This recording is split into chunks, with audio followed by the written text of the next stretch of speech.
makhluk penghuni bumi sebelum Nabi Adam alaihi salam. Bumi yang kita pijak saat ini telah berusia miliaran tahun. Sebelum akhirnya dihuni oleh manusia pertama, Nabi Adam, bumi menurut para ahli tafsir telah dihuni oleh beberapa makhluk. Makhluk apa itu? Berikut rangkuman dari berbagai sumber yang sudah dihimpun oleh tim Risalah Nabi. Mengenai penciptaan Nabi Adam, mayoritas cendekiawan Muslim percaya bahwa Nabi Adam dan Siti Hawa diciptakan di surga dan kemudian dipaksa turun ke bumi setelah mereka memakan buah terlarang. Akhirnya, keturunan mereka memenuhi populasi bumi dan memulai sejarah kehidupan manusia. Menurut para ahli, ketika bumi berusia 8.000 tahun, masih kosong. Di sini sudah banyak biji sawi putih dan kemudian Allah menciptakan seekor burung bernama Tabirunasar. Allah berfirman kepadanya, "Hai unggas Tabirunasar, makanlah olehmu biji sawi itu.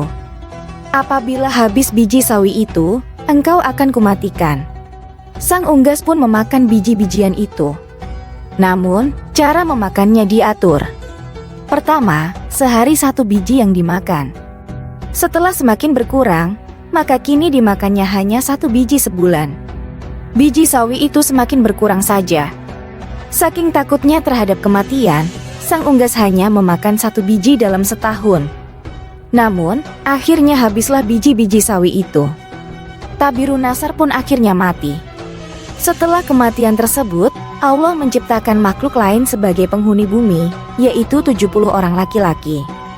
Namun tidak semuanya langsung diciptakan, melainkan satu persatu Allah menciptakannya.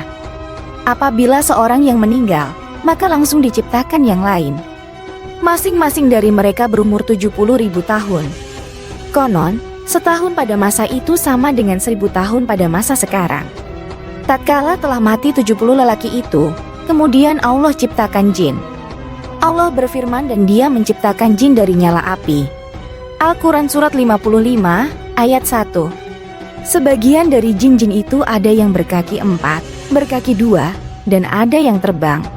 Kemudian Allah mengutus salah satu seorang di antara mereka yang bernama Yusuf untuk memberikan pengajaran ilmu dan syariat agama.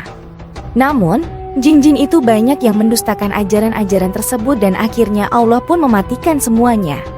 Penghuni bumi berikutnya adalah suatu makhluk yang berpasangan. Rupanya seperti binatang dan keluar dari dalam neraka. Binatang itu pun beranak dan anaknya dinamakan dengan Azazil. Setelah cukup besar, Azazil mulai melakukan peribadatan kepada Allah selama 1000 tahun. Setelah itu, Allah mengangkatnya ke langit pertama. Selama 1000 tahun, di sini pun ia tekun beribadah. Allah menganugerahkannya sayap yang terbuat dari manikan berwarna hijau. Dengan izinnya maka terbanglah ia ke langit kedua. 1000 tahun lamanya pula ia beribadah. Demikianlah, pada tiap-tiap lapisan langit ia beribadah selama 1000 tahun lamanya hingga ke lapisan langit ke-7. Sementara itu, di bumi saat itu sudah ada penghuni lainnya yang berasal dari bangsa jin bernama Jannah. Hidup hingga 70, hingga lahir anak cucunya. Kata ahli tafsir yang lain, 18.000 tahun mereka mendiami bumi, kemudian mereka menjadi sombong dan kufur. Allah pun mematikan Jannah. Sebagai gantinya adalah Banu Jannah. Ia mendiami bumi selama 18.000 tahun lamanya hingga akhirnya ia juga dimatikan oleh Allah. Sementara itu, di atas langit sana, Azazil bersama para malaikat masih kusyuk beribadah. Azazil menjadi penghulu para malaikat selama 7.000 tahun lamanya dalam beribadah. Hingga pada satu waktu, Azazil mengajukan suatu permohonan kepada Allah. Katanya, "Ya Tuhanku, 7.000 tahun hambamu ini berbuat kebaikan padamu dalam 7 lapis langit ini.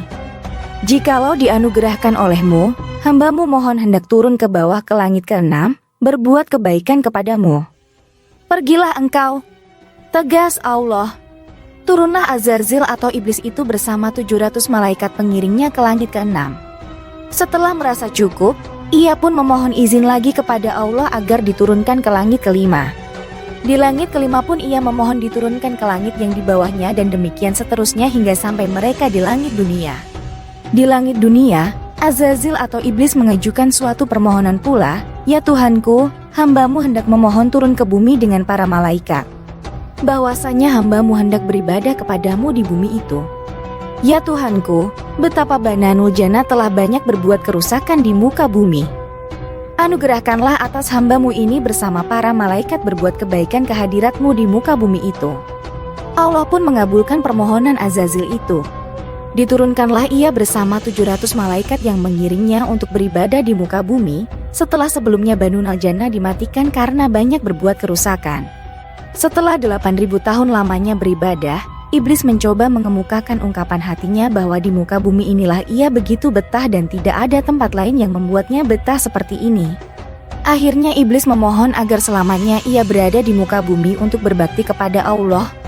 Sampai pada satu waktu, Allah berkehendak menurunkan suatu keterangan kepada Azazil.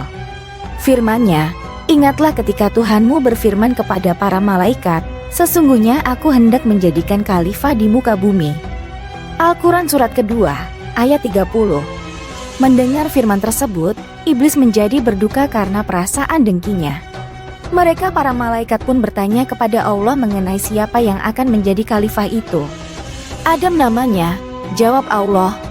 Mereka berkata, "Mengapa engkau hendak menjadikan khalifah di bumi itu orang yang akan membuat kerusakan padanya dan menumpahkan darah, padahal kami senantiasa bertasbih dengan memuji engkau dan mensucikan engkau." Allah berfirman, "Sesungguhnya aku mengetahui apa yang engkau tidak ketahui." Al-Quran Surat kedua, ayat 30. Semoga dengan penjelasan kisah berikut bisa menambah keimanan kita semua kepada Allah. Jangan lupa juga bagikan video ini untuk menambah pahala kebaikan. Wallahu a'lam bishawab.